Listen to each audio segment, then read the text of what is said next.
In this slide, we are looking at the complete classification of gram-negative bacteria. This is the foundation of our entire marathon because it gives you a clear outline of all the groups and examples you need to remember. Gram-negative bacteria are divided into 10 broad classifications, and for each one, I have shared representative organisms along with their key identifying features. For example, under the Cocci group we have Neisseria species, including Neisseria meningitidis and also Moraxella. These organisms are diplococci, oxidase positive, and fastidious in growth. In the same way, each group in the table includes important examples and their characteristic features. This chart serves as the master key for gram-negative bacteria. Once you understand and memorize this outline, you will be able to place every organism you encounter into its proper group, which makes further study much easier.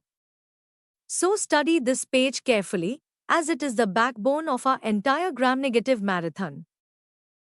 Without further delay, let's move to the first group of gram-negative bacteria, which are the Cocci. In this category, the three main organisms to remember are Neisseria meningitidis, Neisseria gonorrhoeae, and Moraxella. All of them are gram-negative diplococci with the typical kidney-shaped morphology. An important point to note is that the only coccus in this group that has a capsule is Neisseria meningitidis, which makes it a frequent exam question. For culture, Neisseria species grow on chocolate agar and Thayer Martin medium, and they require 5 to 10% carbon dioxide for optimal growth. Moraxella, however, is less fastidious and can grow on blood or chocolate agar. Biochemically, all three organisms are oxidase positive and catalase positive.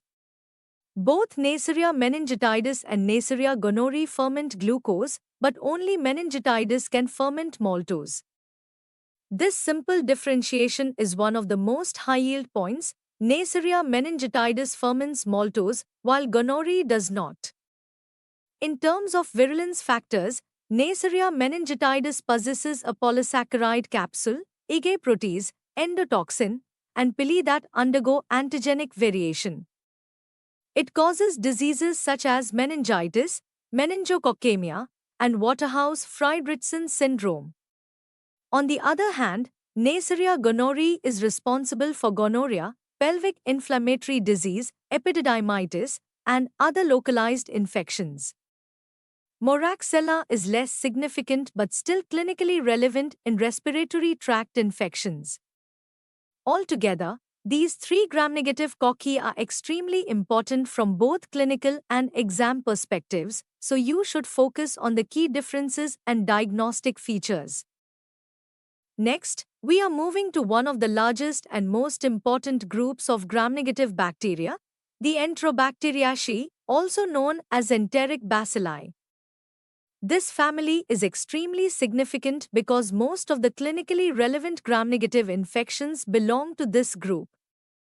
The major genera under Enterobacteriaceae include Escherichia, Klebsiella, Enterobacter, Serratia, Proteus, Salmonella, Shigella, and Yersinia. These organisms share some common characteristics. They are gram-negative bacilli, facultative anaerobes, oxidase-negative, and capable of fermenting glucose. Many of them are part of the normal intestinal flora, while others are important human pathogens. Among them, Escherichia coli is the most common and well-studied member. It is a gram-negative motile bacillus that is often capsulated.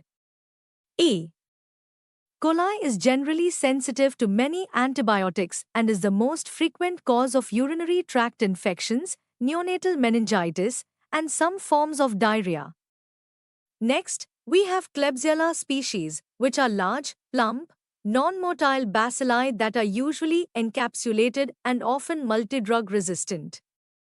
Klebsiella is indole negative and lactose fermenting, producing characteristic pink colonies on MacConkey agar. It is a major cause of pneumonia, particularly in alcoholics, and also causes urinary tract and bloodstream infections. Enterobacter species are also capsulated and are known for their resistance to first and second generation cephalosporins. They frequently cause hospital-acquired infections, particularly involving the urinary tract and respiratory system. Moving on to Serratia, these are unique because they produce red pigment, are DNase and gelatinase positive, and also VP positive. Serratia is resistant to many beta-lactam antibiotics and is commonly associated with hospital-acquired infections such as pneumonia, sepsis, and urinary tract infections. Next, we have Proteus species, especially Proteus mirabilis. It is characterized by its thin capsule and strong urease positivity, which contributes to stone formation in urinary tract infections. It is indole negative and known for its swarming motility on culture media. Then comes Salmonella, which is divided into Salmonella enterica and Salmonella typhi. These are non-lactose fermenters and are HS positive, giving them a characteristic black colony on triple sugar iron agar. They are indole negative, citrate positive, and lysine decarboxylase positive. Salmonella causes a wide range of diseases, from gastroenteritis to typhoid fever, depending on the species. Shigella is another non-lactose fermenter but is distinct because it is non-motile and non-capsulated. It is indole variable and urease negative, and it causes bacillary dysentery, an infection that leads to bloody diarrhea due to invasion of the intestinal mucosa. Finally, we have Yersinia species, which include Yersinia pestis and Yersinia enterocolitica. These are capsulated bacilli with a characteristic bipolar or safety pin appearance on staining. Yersinia pestis is the causative agent of plague, while Yersinia enterocolitica causes enterocolitis and mesenteric lymphadenitis. Altogether, Enterobacteriaceae form the backbone of gram-negative bacteriology, and understanding their classification, culture characteristics, and biochemical tests is absolutely essential for both examinations and clinical diagnosis. Next, we are moving on to the biochemical differentiation tables of Enterobacteriaceae. These two tables are extremely important because they help us identify and differentiate between various members of this large bacterial family. The first table is arranged according to the IMVIC test pattern, that is, indole, methyl red, Voges proscoa, and citrate, making it much easier for you to understand and memorize. Along with IMVIC results, I have also included other biochemical tests such as urease activity, hydrogen sulfide production, and lactose fermentation results. Let's take a few examples to understand this table clearly. For Escherichia coli, the IMVIC pattern is I and M positive, while V and C are negative. It is urease negative and does not produce hydrogen sulfide. In the last column, I have added the key identifying features. E. coli is a strong lactose fermenter, beta hemolytic, and is a common cause of urinary tract infections and diarrheal diseases. Next, Klebsiella pneumoniae shows the opposite IMVIC pattern. It is indole negative, methyl red negative, but Voges proscoa and citrate positive. Klebsiella is also urease positive, non-motile, and produces a mucoid colony due to its prominent capsule. It is commonly associated with pneumonia, urinary tract infections, and sepsis, especially in hospitalized or immunocompromised patients. Similarly, in the table, you can observe patterns for Enterobacter, Serratia, Proteus, Salmonella, Shigella, and Yersinia, each with its distinct IMVIC combination and biochemical profile. By studying these, you can easily differentiate between organisms that may appear similar under the microscope. Now, the main idea behind this comparative table is to help you memorize and logically differentiate the organisms. When studying gram-negative bacteria, especially Enterobacteriaceae, it can get confusing which one is indole positive, which one is citrate positive, or which one produces urease. But this table simplifies it all. In exams, You'll often get questions that provide a set of biochemical test results and one or two key clues. For example, a question may describe an organism that is indole, methyl red, Voges proscoa, and citrate positive, motile, non-lactose fermenting, and multidrug resistant, with variable urease production, and you'll have to identify it as Proteus. So, this biochemical table is very important both for conceptual understanding and exam preparation. After this first table, I have also provided another one showing a quick revision, grouping organisms based on whether they are indole positive or indole negative. You can first study the detailed table and then use this simplified one for fast revision and recall. This approach will make your study of Enterobacteriaceae much easier and more systematic. Next, we are moving to the third classification of gram-negative bacteria, the curved or spiral-shaped rods. In this group, we mainly have Vibrio cholerae, Vibrio parahemolyticus, Vibrio vulnificus, Campylobacter jejuni, and Helicobacter pylori. Among these, three organisms are extremely important: Vibrio cholerae, Campylobacter jejuni, and Helicobacter pylori. These are the star organisms you must study carefully because questions from these are very common in exams. Just like before, I have presented all of these organisms in a detailed table, including morphology, cultural characteristics, biochemical reactions, and the major diseases they cause. If you study this table thoroughly, you will not miss a single question, that's my assurance. Let's begin with Vibrio cholerae. Morphologically, it is a comma-shaped or curved rod with a single polar flagellum. Vibrio parahemolyticus, on the other hand, is simply a curved rod and is halophilic, meaning it requires salt for growth. That's a key differentiating feature. In terms of metabolism, Vibrio cholerae is a facultative anaerobe, while Vibrio parahemolyticus specifically needs salt, which is an important exam clue. Now remember this, Vibrio cholerae is oxidase positive and ferments sucrose on TCBS agar, producing yellow colonies, whereas Vibrio parahemolyticus forms green colonies on TCBS agar. That difference in colony color is a favorite MCQ point. In culture, Vibrio cholerae can grow without salt, but Vibrio parahemolyticus cannot, it's strictly halophilic. When it comes to diseases, Vibrio cholerae is known for causing rice water diarrhea with severe dehydration. So, whenever you see the term rice water stool, immediately think of Vibrio cholerae. Don't confuse it with any other diarrheal disease. In contrast, Vibrio parahemolyticus is associated with seafood-related gastroenteritis and wound infections. Exam questions often describe a case where a person eats seafood, such as crabs or oysters, and develops diarrhea due to a halophilic, oxidase-positive organism. The answer will be Vibrio parahemolyticus. Next, Vibrio vulnificus also belongs to this group, but you can review its details from the table since we'll focus on the most clinically significant ones here. Now coming to Campylobacter jejuni, which is another very important organism. It is gullwing-shaped or S-shaped with a single polar flagellum.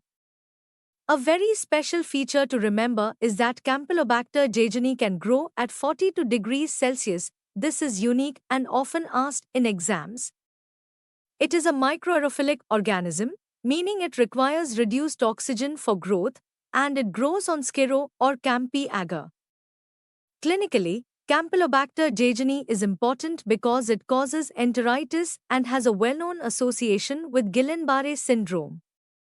A small trick to remember this is to think of GGG, gullwing shape, grows at 42 degrees, and causes Guillain-Barré syndrome. All the GS point towards Campylobacter jejuni. Finally, we have Helicobacter pylori, another curved or spiral gram-negative rod. It has multiple polar flagella and grows best at 37 degrees Celsius under microaerophilic conditions. Like Campylobacter, it also grows on Sciro or Campi agar. The most important virulence factor for H. pylori is its urease enzyme, which helps it survive in the acidic environment of the stomach. It is oxidase positive, catalase positive, and rapid urease positive. Clinically, Helicobacter pylori causes chronic gastritis, peptic ulcer disease, and is associated with gastric carcinoma and malt lymphoma. So, to summarize this group, curved or spiral gram-negative rods include Vibrio, Campylobacter, and Helicobacter. Remember their unique shapes, special cultural requirements like salt or temperature, and key diseases such as rice water diarrhea, seafood-associated gastroenteritis, Guillain-Barré syndrome, and chronic gastritis. These are the essential points to master from this category. Next, we are moving on to the next group of gram-negative bacteria, known as the non-enteric gram-negative bacilli. This category includes many important organisms such as Pseudomonas aeruginosa, Burkholderia, Stenotrophomonas, Acinetobacter baumannii, Haemophilus influenzae, Haemophilus ducreyi, Bordetella pertussis, Legionella pneumophila, Pasteurella multocida, Brucella, and Francisella. Each of these is clinically significant, but for your better understanding, I'll highlight the major ones that are most relevant for exams and practice. Let's start with Pseudomonas aeruginosa. It is a slender, motile rod with a single polar flagellum. It is a strict aerobe, meaning it requires oxygen for growth, and it is oxidase positive and a non-lactose fermenter. One of its special features is that it can grow at 42 degrees Celsius, which is an important diagnostic clue. Pseudomonas produces a characteristic fruity odor and a greenish pigment called pyocyan. Clinically, it causes pneumonia, urinary tract infections, wound infections, and sepsis, particularly in immunocompromised or hospitalized patients. It is also a common cause of burn wound infections and swimmer's ear, and is known for its high antibiotic resistance.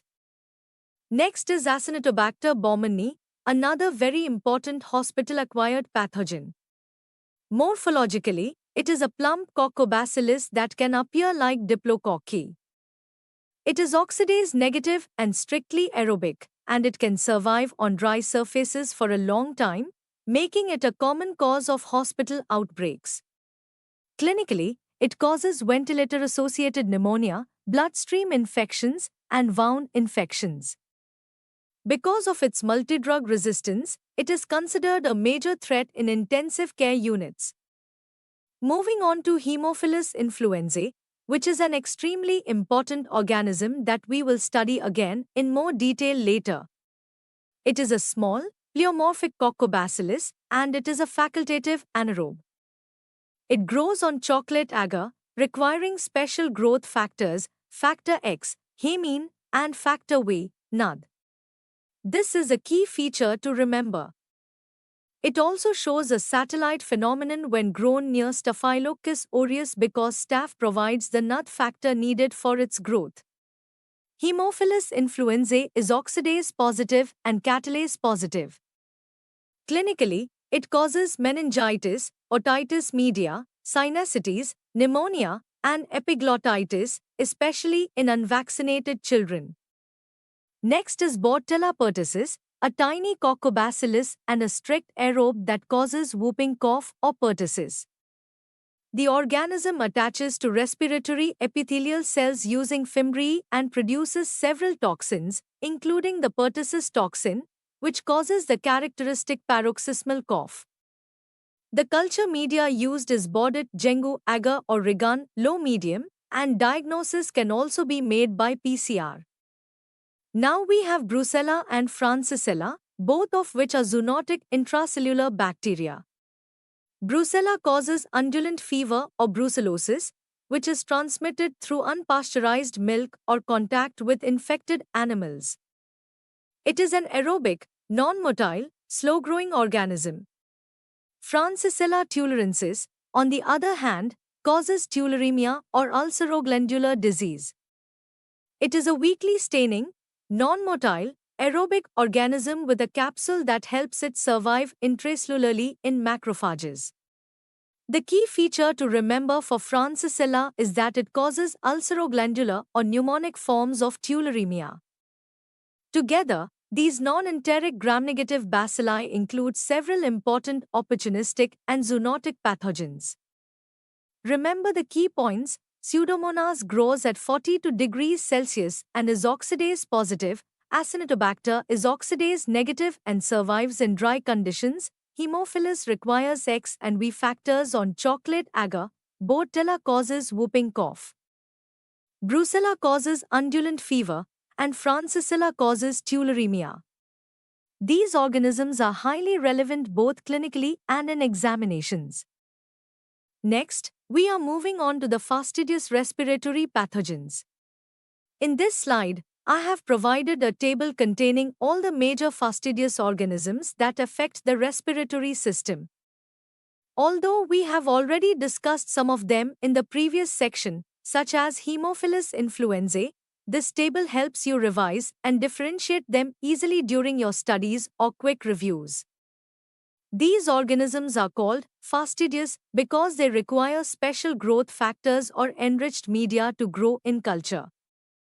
The main organisms included here are Haemophilus influenzae, Haemophilus parainfluenzae, Bordetella pertussis, Legionella pneumophila, Francisella tularensis, Pasteurella multocida, and Brucella species. Let's briefly understand each one. Haemophilus influenzae is a small pleomorphic coccobacillus that requires X factor, Haemine, and V factor, NAD, for growth on chocolate agar. It causes serious diseases like meningitis, pneumonia, sinusitis, otitis media, and epiglottitis, especially in unvaccinated individuals. Haemophilus parainfluenzae is very similar, but it only requires V factor for growth and generally causes milder respiratory tract infections. Next, Bordetella pertussis is a tiny coccobacillus and a strict aerobe that causes whooping cough. It produces several toxins, including the pertussis toxin, which damages the respiratory epithelium and leads to the characteristic paroxysmal cough. It grows best on Bordet, Jengu, agar or Rigan, low-medium. Moving on to Legionella pneumophila, this organism is a faintly staining, motile, aerobic rod that requires L-cysteine and iron for growth, which is why it grows on buffered charcoal yeast extract agar, BCYE. It causes Legionnaire's disease, a severe form of pneumonia, and Pontiac fever, a milder flu-like illness. The key diagnostic test for Legionella is the urinary antigen test and PCR. Next is Francisella tularensis, which causes tularemia, also known as rabbit fever or ulceroglandular disease.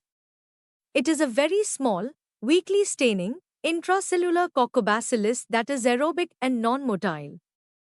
It requires cysteine-enriched media for growth and is usually transmitted through animal contact or insect bites.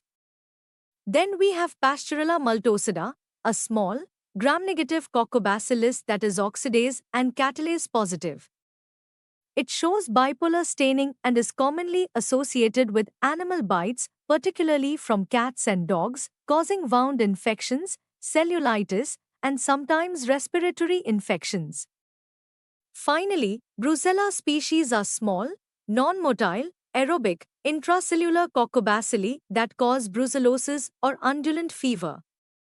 Infection usually occurs through unpasteurized dairy products or direct animal contact.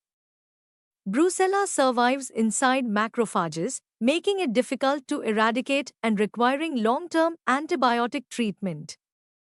So, in summary, the fastidious respiratory pathogen group includes organisms that all need special media or growth factors, and they commonly cause infections involving the respiratory system or zoonotic transmission.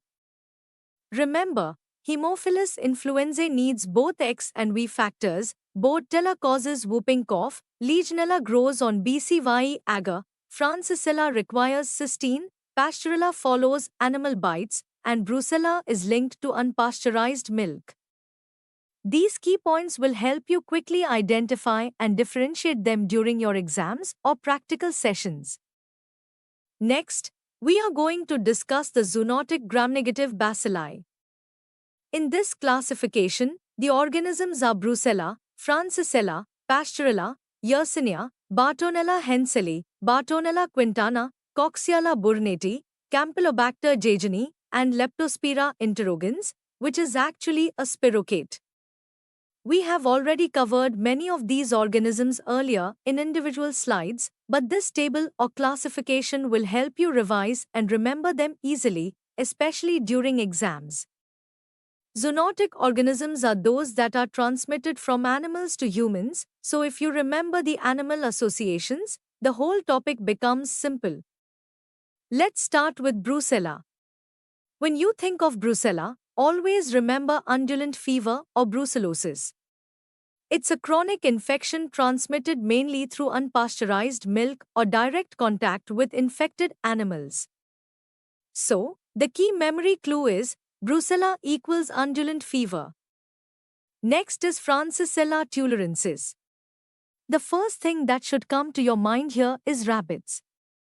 Yes, tularemia is also called rabbit fever. You can make your own memory trick like I do. Whenever I think of Francisella, I imagine rabbits.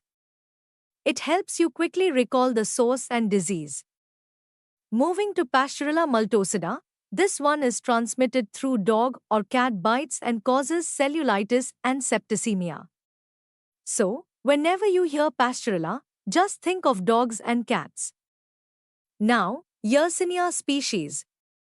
Yersinia pestis is transmitted mainly by rodents and fleas and causes plague, while Yersinia enterocolitica and Yersinia pseudotuberculosis are associated with pigs, dogs, and contaminated food or water, leading to enterocolitis. So again, link the animal host to remember easily. Yersinia pestis means rats and fleas, Yersinia enterocolitica means pigs. Next, Bartonella henselae. This is an important one. Always remember cats because it causes cat scratch disease and also bacillary angiomatosis in HIV or immunocompromised patients. This is a frequently asked question in exams, so remember, Bartonella henselae equals cat scratch disease. The other species, Bartonella quintana, causes trench fever, which spreads through lice. Moving to Coxiella burnetii, which causes Q fever. This is usually transmitted from cattle, sheep, or poultry, and unlike other rickettsial organisms, Coxiella does not require arthropod vectors. Next is Campylobacter jejuni, which we already discussed under curved gram-negative bacilli. It is associated with poultry and cattle and causes gastroenteritis. Remember, Campylobacter is linked with Guillain-Barré syndrome as a post-infectious complication. Finally, Leptospira interrogans, which is a spirochete. It causes leptospirosis, also known as Weil's disease. It's transmitted through contaminated water or animal urine, especially from rats. This is an important question for 1 or 2 mark exams. Weil's disease is caused by Leptospira interrogans. So, in summary, these zoonotic gram-negative bacteria are all transmitted from animals and each has a unique link: Brucella with unpasteurized milk, Francisella with rabbits, Pasteurella with dog and cat bites, Yersinia with rats and pigs, Bartonella with cats, Coxiella with cattle and poultry, Campylobacter with chicken, and Leptospira with rats and contaminated water.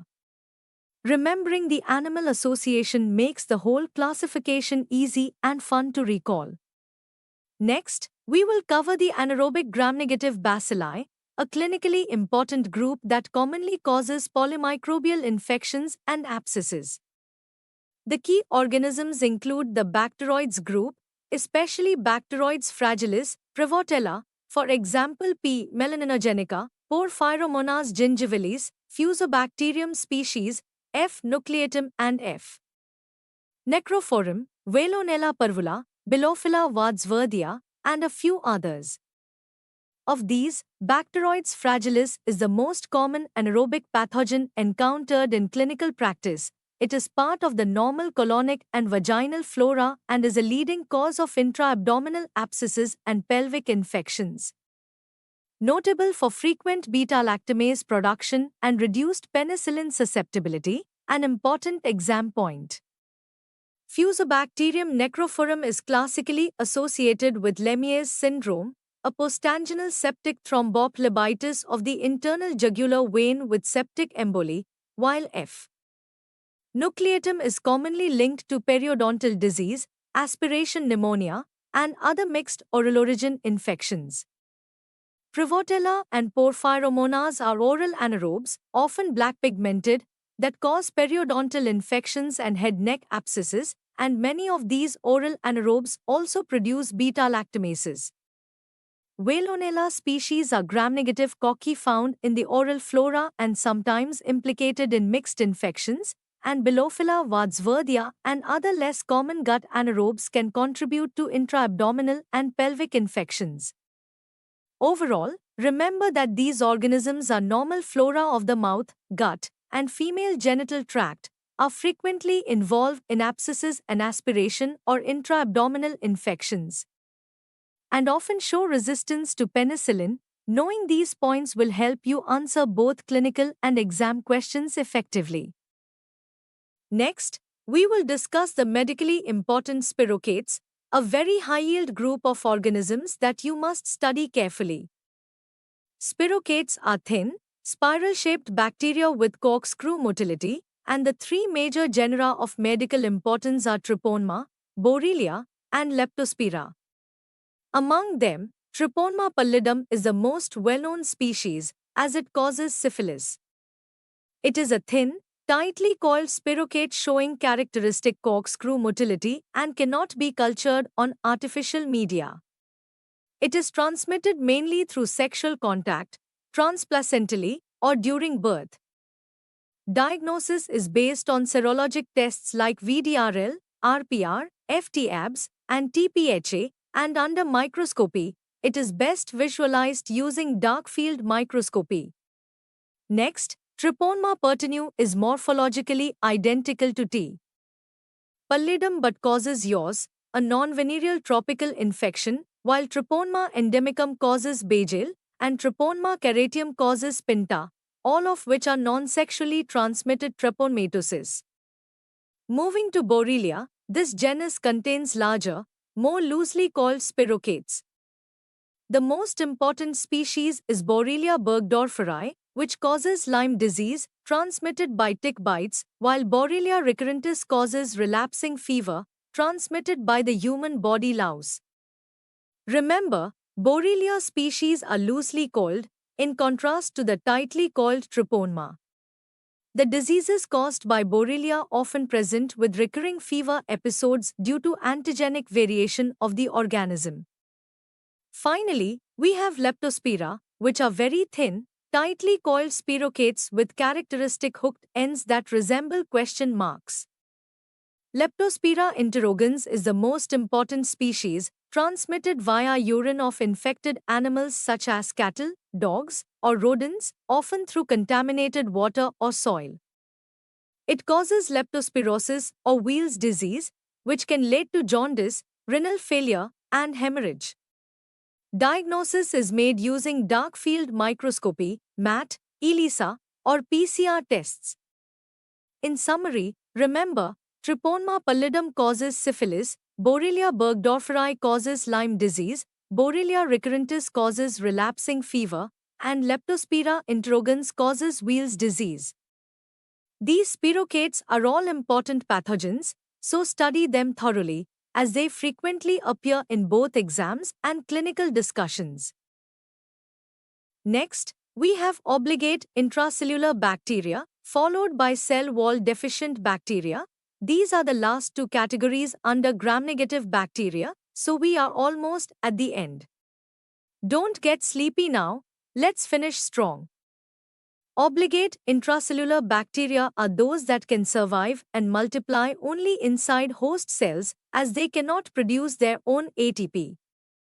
The main organisms under this group are Chlamydia trachomatis, Chlamydophila pneumoniae, Chlamydophila psittaci, and members of the Rickettsiaceae family, such as Rickettsia rickettsii, Rickettsia prowazekii, Rickettsia typhi, Orientia tsutsugmushi, Coxiella burnetii, Ehrlichia chafensis, and Anaplasma phagocytophilum. Though this group is not as heavily focused in exams as Enterobacteriaceae or Spirochaetes, you must still be familiar with them because they are medically significant and fall under gram-negative bacteria. I've shared all their detailed features in your table, including mode of transmission, diseases, and diagnostic points, so please go through that carefully. Now let's move to the last category, the cell wall deficient bacteria. Most bacteria have a rigid cell wall, but this special group lacks one. These are small, free-living, pleomorphic organisms that have no peptidoglycan layer and instead possess a triple-layered cell membrane containing sterols or cholesterol. The most important example is Mycoplasma pneumoniae, which produces the classic fried egg colony appearance on Eaton's or sp4 agar medium. This organism is unique because it does not take up the gram stain due to the absence of a cell wall. It requires cholesterol for growth and produces cold agglutinins, with IgM positivity in serology and PCR positivity as a diagnostic marker. Mycoplasma pneumoniae typically causes atypical or walking pneumonia, and treatment is done using macrolides or doxycycline, since beta-lactam antibiotics like penicillin are ineffective due to the absence of a cell wall. So that completes our entire section on gram-negative bacteria. A big thumbs up and a big clap to everyone who followed this marathon till the end. I'm really glad you stayed with me through this. I hope this explanation and the detailed tables make your study process much easier and clearer. These tables are designed to make revision simple and logical, and I'm sure they'll help you retain everything effectively. Thank you so much for listening, and please share your feedback or tell me which topic you'd like to see next. See you in the next lecture.